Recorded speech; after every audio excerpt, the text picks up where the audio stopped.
Everyone, जय हिंद। हम लोग चैप्टर नंबर 8 कर रहे हैं जो कि करंट इलेक्ट्रिसिटी है, और इस लेक्चर में हम लोग डिस्कस करेंगे factor affecting the resistance of a conductor. तो किसी कंडक्टर का जो रेजिस्टेंस है वो किन किन बातों पर डिपेंड करता है, वो 4 बातों पर डिपेंड करता है। उसमें से हम फर्स्ट जो कंडीशन ले रहे हैं वो है मटेरियल ऑफ द कंडक्टर। तो रेजिस्टेंस मटेरियल ऑफ कंडक्टर से कैसे कनेक्टेड है, इस बात को हम लोग इसमें समझेंगे किस तरीके से कनेक्टेड है। मैं आपको बता दूं कि मान लो ये एक मेरे पास मटेरियल है और ये मान लो कि सोडियम है। क्या है? सोडियम 1123। तो अगर मैं इसके लिए इलेक्ट्रॉनिक कॉन्फ़िगरेशन की अकॉर्डिंग ऑर्बिटल ड्रॉ करूं तो ये 2, 8 और 1 आ जाएगा। यानी कि इसके पास 3 ऑर्बिटल बनेंगे। कितने ऑर्बिटल बनेंगे? 3 ऑर्बिटल बनेंगे।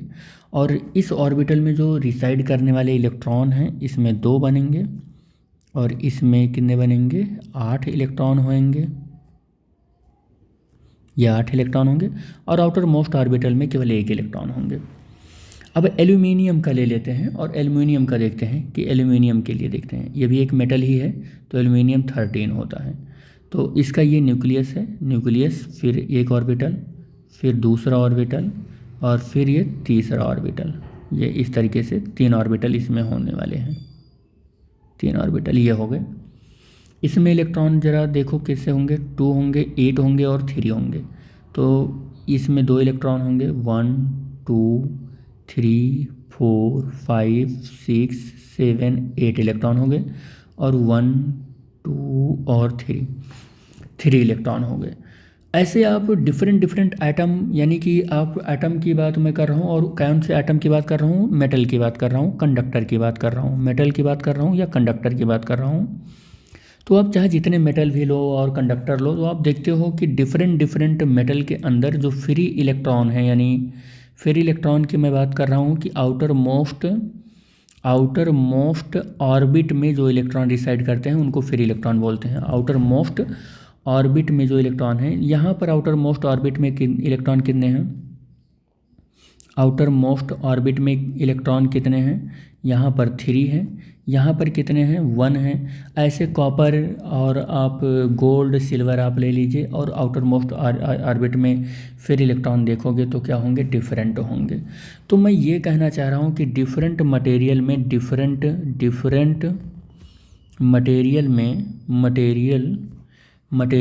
Material have different concentration of electron, free electron, concentration of free electron। तो फ्री इलेक्ट्रॉन का जो कॉन्सेंट्रेशन होगा वो डिफरेंट मटेरियल में कैसा होता है? डिफरेंट होता है। अब एक बात बताना कि जिस मटेरियल में जितनी ज़्यादा फ्री इलेक्ट्रॉन, उसकी कंडक्टिविटी उतनी ज़्यादा हाई। यानी कि फ्री इलेक्ट्रॉन का कॉन्सेंट्रेशन अगर हाई है, फिर इलेक्ट्रॉन का कॉन्सेंट्रेशन अगर हाई है, कॉन्सेंट्रेशन क्या है? हाई है। फिर इलेक्ट्रॉन का कॉन्सेंट्रेशन हाई है तो उसकी कंडक्टिविटी हाई होगी। कंडक्टिविटी क्या होगी? हाई होगी। और जब कंडक्टिविटी हाई होगी तो रेजिस्टेंस क्या होगा? कम होगा। रेजिस्टेंस कम होगा। तो आप देख लो factor affecting of the resistance क्या है कि मटेरियल के ऊपर भी डिपेंड कर रहा है कि नहीं कर रहा है? कंडक्टर का मटेरियल के ऊपर डिपेंड कर रहा है ना रेजिस्टेंस, क्योंकि हम देख रहे हैं कि जब ज़्यादा नंबर ऑफ फ्री इलेक्ट्रॉन होगा, कॉन्सेंट्रेशन हाई होगा इलेक्ट्रॉन का, तो कंडक्टिविटी हाई होगी, रेजिस्टेंस कम हो जाएगा। समझ गए ना बात आप? तो हम ये देख रहे हैं कि जो मटेरियल ऑफ कंडक्टर है वो रेजिस्टेंस से एसोसिएटेड है, जुड़ा हुआ है। ठीक है, समझ में आ रही होगी बात अब। मैं 2-4 एग्जाम्पल और भी लिख देता हूँ। मान लेते हैं कि ये सिल्वर है, ये क्या है? सिल्वर है। और मान लो फिर ये कॉपर है और गोल्ड है और एल्यूमिनियम है और ये लेड है। तो हम अगर कहेंगे कि इसमें फिर इलेक्ट्रॉन बहुत ज़्यादा है तो this is the increasing order of the free electron सबसे ज़्यादा किस में है? फिर इलेक्ट्रॉन सबसे ज़्यादा किस में है? सिल्वर में, फिर कॉपर में, फिर गोल्ड में, फिर एल्यूमिनियम में, फिर लेड में। इसका मतलब ये हुआ कि कंडक्टिविटी किसकी सबसे ज़्यादा है? सिल्वर की ज़्यादा है कंडक्टिविटी सिल्वर की ज़्यादा है। इसका मतलब इधर अगर हम चलें ऐसे चलें तो रेजिस्टेंस क्या हो जाएगा? रेजिस्टेंस क्या हो जाएगा, कम हो जाएगा, रेजिस्टेंस कम हो जाएगा। लेकिन अगर मैं ऐसे उल्टा चलूँ, इधर चलूँ, ऐसे चलूँ, तो रेजिस्टेंस किसका ज़्यादा हो जाएगा, रेजिस्टेंस किसका ज़्यादा हो जाएगा, लेड में ज़्यादा हो जाएगा। तो इनडायरेक्टली मैं ये बताना चाह रहा हूँ कि अगर फ्री इलेक्ट्रॉन कम रहेंगे, फ्री इलेक्ट्रॉन क्या रहेंगे, कम रहेंगे, फ्री इलेक्ट्रॉन कम रहेंगे, इलेक्ट्रॉन क्या रहेंगे, कम रहेंगे, लेस रहेंगे, लेस रिसाइड कर रहे हैं, तो फिर इसका मतलब उसकी कंडक्टिविटी लो हो जाएगी, कंडक्टिविटी लो हो जाएगी। और कंडक्टिविटी अगर लो होगी तो रेजिस्टेंस क्या होगा, हाई होगा, रेजिस्टेंस क्या होगा, हाई होगा। अब अगर रेजिस्टेंस हाई हो गया और हम ये कह रहे हैं कि फ्री इलेक्ट्रॉन कोई है ही नहीं, फ्री इलेक्ट्रॉन कोई नहीं है, फ्री इलेक्ट्रॉन कोई नहीं है, अब रेजिस्टेंस को क्या बोलोगे, तो इसका रेजिस्टेंस इन्फाइनेटली हाई हो गया, फ्री इलेक्ट्रॉन कोई नहीं है तो अप्रॉक्सीमेटली इन्फाइनेटली हाई हो गया। तो ऐसे मटेरियल को हम लोग इंसुलेटर बोलते हैं, ऐसे मटेरियल को क्या बोलते हैं, इंसुलेटर बोलते हैं। और जिसमें फ्री इलेक्ट्रॉन बहुत हाई होते हैं, फ्री इलेक्ट्रॉन जिसमें बहुत हाई होते हैं, ऐसे मटेरियल को हम लोग मेटल बोलते हैं, मेटल बोलते हैं, या क्या बोलते हैं, कंडक्टर बोलते हैं, क्या बोलते हैं, कंडक्टर बोलते हैं। ये भी याद रखना आप, ठीक है बेटा। तो हम ये हमारी बात आपको मतलब जो मैं कह रहा हूँ वो समझ में आ गया होगा, आई होप कि फ्री इलेक्ट्रॉन के बढ़ने से रेजिस्टेंस कम हो जाता है या कंडक्टिविटी बढ़ जाती है, तो मटेरियल के ऊपर कहीं ना कहीं रेजिस्टेंस डिपेंड करता है, ठीक है। चलो एक प्रॉपर्टी तो हमने ये देख ली, नेक्स्ट प्रॉपर्टी देखते हैं, प्रॉपर्टी नंबर 2। तो सपोज कर लेते हैं कि अपने पास एक कंडक्टर है, ये इतना ये इसकी लेंथ मान लो 1 मीटर है, एक कंडक्टर है जिसकी लेंथ हम सपोज कर लेते हैं कि 3 मीटर है, एक कंडक्टर है अपने पास जिसकी लेंथ सपोज कर लेते हैं कि कितना है, 10 मीटर है, कितना है, 10 मीटर है, 10 मीटर है। तो हमारे पास 2-3 हमने ऐसे ले लिया, 1, 2 और 3, ऐसे 3 कंडक्टर ले लिए, ठीक है। अब कंडक्टर को 1, 2, 3 ना करके हम ABCD करते हैं, तो मुझे लगता है कि देखो 1 ABCD कर लेते हैं, A B, और यहाँ ना लिखकर हम यहाँ लिखते हैं B है, A है और C है। इसके अंदर जब कभी भी इलेक्ट्रॉन चलेगा, इलेक्ट्रॉन चलेगा तो देखो 1 मीटर में ही इलेक्ट्रॉन क्या होगा, केवल कॉलिजन करेगा। यही इलेक्ट्रॉन कॉलिजन कहाँ करता है, लैटिस के अंदर ही तो करता है, कंडक्टर के। इसके कितना इलेक्ट्रॉन इस एंड पर चलेगा, कॉलिजन स्टार्ट होगा और इस एंड तक कॉलिजन करता रहेगा, कितना 3 मीटर ही कॉलिजन करेगा। यहाँ पर देखो इलेक्ट्रॉन यहाँ से स्टार्ट करेगा कॉलिजन और इस एंड तक कॉलिजन करता ही रहेगा, तो टोटल कितना मीटर कॉलिजन कर रहा है, 10 मीटर कॉलिजन कर रहा है। यहाँ 1 मीटर कर रहा है, यहाँ 3 मीटर कर रहा है, और 1 मीटर में मान लो कि वो 1 मीटर में 10 कॉलिजन कर रहा है, यहाँ पर मान लो 30 कॉलिजन करेगा, यहाँ पर कितना कर लेगा, 100 कॉलिजन कर लेगा। और आपको पता है कि जितनी बार कॉलिजन करेगा उतना ही रेजिस्टेंस इंक्रीज करेगा। क्यों इंक्रीज करेगा, बिकॉज ऑफ हर कॉलिजन में वो कुछ अपनी काइनेटिक एनर्जी का क्या करता है, लॉस करता है, और काइनेटिक एनर्जी एसोसिएटेड होता है वेलोसिटी से, तो कुछ वेलोसिटी उसकी लॉस हो जाती है, फिर अपने आप को एक्सेलरेट करेगा, फिर रुकेगा, टकराएगा, जीरो होगा, फिर एक्सेलरेट करेगा। तो इलेक्ट्रॉन ऐसे चलता रहेगा और फाइनली कुछ न कुछ उसकी वेलोसिटी में लॉस देखा जाता है, जिससे कि ये बोला जाता है कि उसकी काइनेटिक एनर्जी लॉस हुई है ड्यू टू द कॉलिजन। तो रेट ऑफ कॉलिजन लेंथ के ज़्यादा होने से बढ़ रहा है, लेंथ के ज़्यादा होने से जो कॉलिजन है, कॉलिजन क्या हो रहा है, बढ़ रहा है, कॉलिजन क्या हो रहा है, इंक्रीज हो रहा है। जब कॉलिजन इंक्रीज हो रहा है तो रेजिस्टेंस देख रहे हो क्या हो रहा है, इंक्रीज हो रहा है, रेजिस्टेंस क्या हो रहा है, इंक्रीज हो रहा है। इसका मतलब क्या हुआ कि जो रेजिस्टेंस है वो किस तरीके से लेंथ से जुड़ा हुआ है, किस तरीके से लेंथ से जुड़ा हुआ है, तो resistance is directly proportional to the directly proportional to the electric या लेंथ ऑफ कंडक्टर।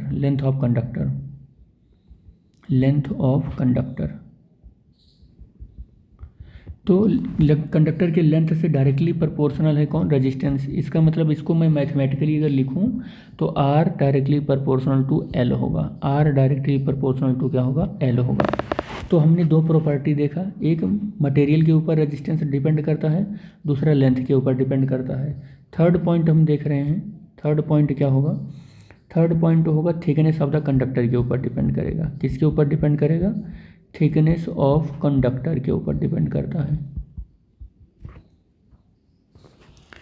बेटे देखो, थिकनेस ऑफ द कंडक्टर के ऊपर क्या है, मान लो कि एक अपने पास कंडक्टर है, एक कंडक्टर है अपने पास, ये थोड़ा सा थिन है ये, और एक कंडक्टर ये है थोड़ा सा हमारा थिक है ये। तो हमें एक चीज़ पता होगा, क्या पता है वो, पता ये है कि इलेक्ट्रॉन कहाँ पर चलते हैं, इलेक्ट्रॉन सरफेस पर चलते हैं। एक बात बताना कि इसका इफेक्टिव एरिया सरफेस बड़ा ज़्यादा है कि इसका इफेक्टिव सरफेस ज़्यादा है। तो हम ये देखेंगे कि इसका इफेक्टिव सरफेस अब ज़्यादा हो गया, इफेक्टिव सरफेस इसका ज़्यादा हो गया। क्यों ज़्यादा हुआ, क्योंकि हमने इसका एरिया ज़्यादा ले लिया है, सरफेस इंक्रीज है। इसका इफेक्टिव सरफेस क्या है, सरफेस जो इसका डिक्रीज है। क्यों ज़्यादा हुआ है, क्योंकि हमने इसका एरिया ज़्यादा ही लिया है, मतलब क्रॉस सेक्शन एरिया ज़्यादा लिया है, तो सरफेस इसका इंक्रीज हो गया है। और इलेक्ट्रॉन कहाँ पर चलता है, सरफेस पर चलता है। एक बात बताना, अगर इसमें 100 इलेक्ट्रॉन चल रहे हैं, 100 इलेक्ट्रॉन चल रहे हैं, इसमें भी 100 इलेक्ट्रॉन ही चल रहे हैं, तो यहाँ पर इलेक्ट्रॉन कॉलिजन कम करेंगे कि यहाँ पर कम करेंगे। तो अगर इस कंडक्टर को मैं बोल दूँ x और इसको y बोल दूँ, तो y में ज़्यादा कॉलिजन हो जाएगा क्योंकि सरफेस एरिया कम है, और कॉलिजन जब ज़्यादा हो जाएगा तो इसका रेजिस्टेंस ऑटोमेटिक बढ़ जाएगा। लेकिन यहाँ पर देखो एरिया ज़्यादा ले लिया है, तो कॉलिजन के होने की टेंडेंसी इस एंड से इस एंड तक कम से कम है। मान लो इसमें अगर 1000 कॉलिजन हो रहे हैं, 1000 कॉलिजन हो रहे हैं, तो इसमें कितने होंगे, मान लो 400 200 ही कॉलिजन हो रहे हैं। तो आप क्या देख रहे हो कि सरफेस एरिया, इलेक्ट्रॉन एरिया पर ही चलते हैं, सरफेस पर ही चलते हैं, तो इनको ज़्यादा सरफेस मिल लिया जब चलने के लिए, तो इनका कॉलिजन का रेट कम हो गया, इनका कॉलिजन का रेट कम हो गया, या कॉलिजन क्या हो गया, डिक्रीज हो गई, कॉलिजन डिक्रीज हो गई। क्यों डिक्रीज हुई, due to the thickness of the wire, thickness की वजह से होगा। किसकी वजह से हुआ, ड्यू टू थिकनेस हुआ, ड्यू टू थिकनेस हुआ। लेकिन यहाँ कॉलिजन क्या हुई, यहाँ कॉलिजन क्या हुआ, सेम अमाउंट ऑफ करंट के लिए, सेम अमाउंट ऑफ इलेक्ट्रॉन के लिए कॉलिजन यहाँ पर क्या हुआ, इंक्रीज हो गया। क्यों इंक्रीज हुआ, क्योंकि यहाँ थिन वायर है, क्योंकि यहाँ पर क्या है, थिन वायर है, ड्यू टू थिन वायर। तो रेजिस्टेंस यहाँ पर क्या हो जाएगा, इंक्रीज हो जाएगा, लेकिन यहाँ रेजिस्टेंस क्या हो जाएगा, डिक्रीज हो जाएगा, क्योंकि कॉलिजन से ही रेजिस्टेंस एसोसिएटेड है। तो थिकनेस अगर आप कम लेते हो तो रेजिस्टेंस इंक्रीज हो जाएगा, और थिकनेस अगर आप ज़्यादा लेते हो तो रेजिस्टेंस डिक्रीज हो जाएगा।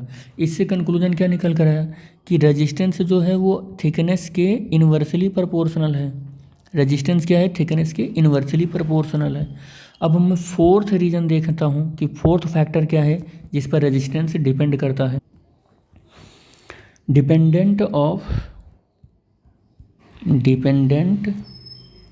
डिपेंडेंस ऑन द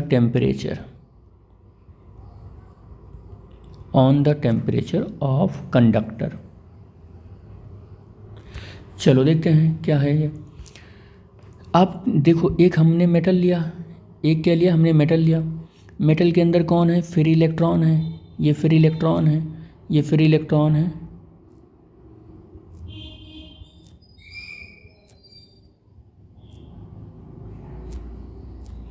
ये फ्री इलेक्ट्रॉन है, ठीक, ये फ्री इलेक्ट्रॉन है। इन मेटल के अंदर आप टेम्परेचर देते हो, आपने टेम्परेचर क्या किया, इंक्रीज किया। जब आप टेम्परेचर इंक्रीज करते हो तो ये इलेक्ट्रॉन क्या करते हैं, इनकी काइनेटिक एनर्जी यानी थर्मल काइनेटिक एनर्जी इंक्रीज हो जाएगी। इनकी थर्मल काइनेटिक एनर्जी क्या हो जाएगी, इंक्रीज हो जाएगी। जब इनकी थर्मल काइनेटिक एनर्जी इंक्रीज हो जाएगी तो ये इलेक्ट्रॉन का रैंडम मोशन बहुत इंक्रीज हो जाएगा, रैंडम मोशन बहुत इंक्रीज हो जाएगा। और रैंडम मोशन के इंक्रीज होने से क्या होगा, इनका रेट ऑफ कॉलिजन इंक्रीज हो जाएगा, रेट ऑफ कॉलिजन क्या हो जाएगा, इंक्रीज हो जाएगा। भाई ये इलेक्ट्रॉन क्या करेंगे, इनकी काइनेटिक एनर्जी इंक्रीज हो गई, धड़ाधड़ ये टकराने लगेंगे एक दूसरे से, तो इनका क्या होगा, कॉलिजन इंक्रीज हो जाएगा। कॉलिजन के इंक्रीज होने से इनका रेजिस्टेंस क्या हो जाएगा, इंक्रीज हो जाएगा। तो ये भी बात आप याद रखें कि जब आप टेम्परेचर इंक्रीज करते हो तो इनकी थर्मल काइनेटिक एनर्जी इंक्रीज हो जाती है इलेक्ट्रॉन की, और इलेक्ट्रॉन की थर्मल काइनेटिक एनर्जी के इंक्रीज होने से इनका रैंडम मोशन इंक्रीज हो जाता है, और रैंडम मोशन के इंक्रीज हो जाने से इनका रेट ऑफ कॉलिजन इंक्रीज हो जाता है, जिसके रिजल्ट से इनका रेजिस्टेंस इंक्रीज हो जाता है। फिर हम ऐसा कह सकते हैं कि जो इलेक्ट्रिक बल्ब होता है वो इलेक्ट्रिक बल्ब के जो फिलामेंट होते हैं इसका टेम्परेचर कंटिन्यूसली बढ़ने की वजह से इनका रेजिस्टेंस क्या हो जाता है, बढ़ जाता है। इनका रेजिस्टेंस बढ़ जाता है। कब बढ़ जाता है, जब ये ग्लो करते हैं, ग्लोइंग के टाइम पर। तो ग्लोइंग के टाइम पर इनका रेजिस्टेंस बढ़ जाता है due to the random motion of electron, increase in the random motion of electron या रेट ऑफ कॉलिजन के इंक्रीज होने से इनका रेजिस्टेंस बढ़ जाता है। तो इस तरीके से रेजिस्टेंस का फैक्टर आपने देख लिया किन किन बातों पर डिपेंड कर रहा है। एरिया के इन्वर्सली प्रोपोर्शनल है, लेंथ के डायरेक्टली प्रोपोर्शनल है। 4 फैक्टर आपने देखा इनका, किस क्या देखा, 4 फैक्टर आपने देखा इसका, ठीक है।